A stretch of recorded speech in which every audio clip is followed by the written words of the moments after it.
Ito inahin ko, oh. Dalawa lang, apat lang sisiw, oh.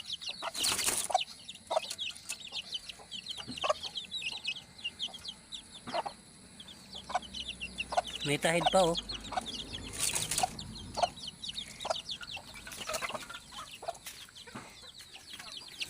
Tapos ito tatlo.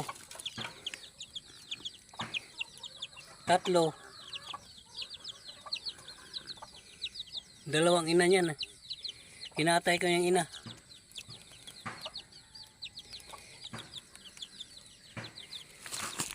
Tapos may isa. Ito pa eh. Isang inahin. Itong pinakamagandang inahin, oh. Kaso lang isa lang ang sisiw. Tatlo na pisa, 10 itlog. Tatlo na misa. Patay ang dalawa, isa lang natira. Yun, oh.